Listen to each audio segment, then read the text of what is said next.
Welcome back to our Ramadan series on the beautiful names and attributes of God. As before, we are reading the 99 Beautiful Names of God by Al-Ghazali. Today we are learning about Al-Hakim, the most wise. When I started learning about Islam and about God, I learned that God is all-powerful and the one who decides all things.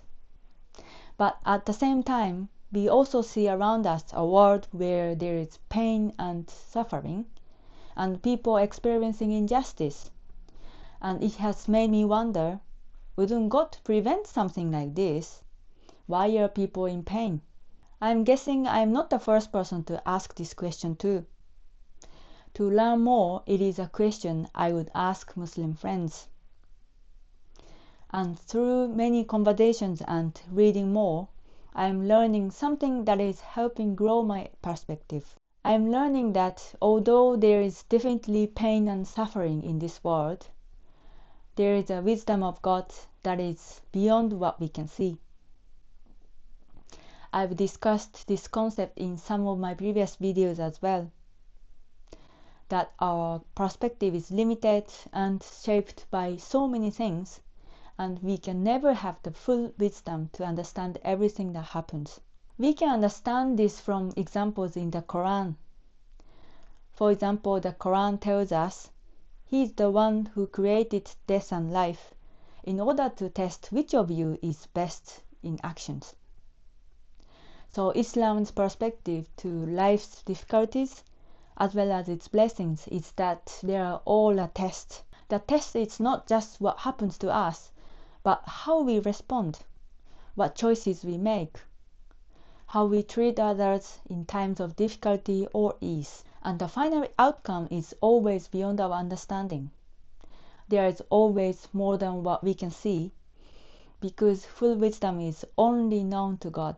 Another verse in the Quran explains this, saying, perhaps you hate a thing and it is good for you. And perhaps you love a thing and it is bad for you, like alcohol. And Allah knows while you know not.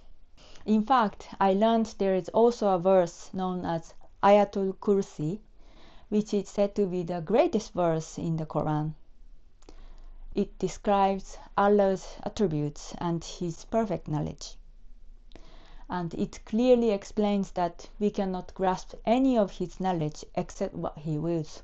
This really reveals the gap between my own limited wisdom and God's higher wisdom of all things. Al-Ghazali helps us understanding the meaning of Al-Hakim. He explained that God is the most wise because He possesses perfect wisdom. He knows all things completely, including knowing Himself. Al-Ghazali says that for us, true wisdom is not about knowing everything that happens in the world. True wisdom is knowing God. This changed how I thought about my questions. I had been asking, why doesn't God do this or do that? I thought I could be wise if I understood all these reasons behind.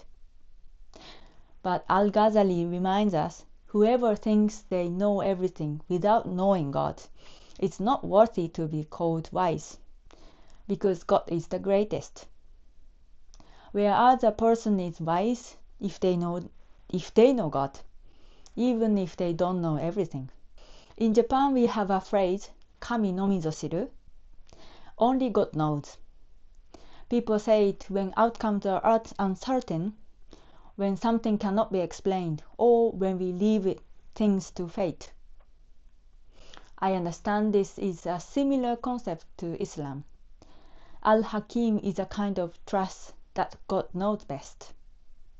So instead of demanding, why is this happening, I've gently shifted to, I may not see the wisdom yet, but I can know and trust the one who is the most wise. We are encouraged to practice wisdom by focusing on what truly matters. And Ghazali explains, a wise person rarely concerns himself with small and temporary things. He doesn't chase after what benefits him in this world, but focuses on whatever will bring him close to God.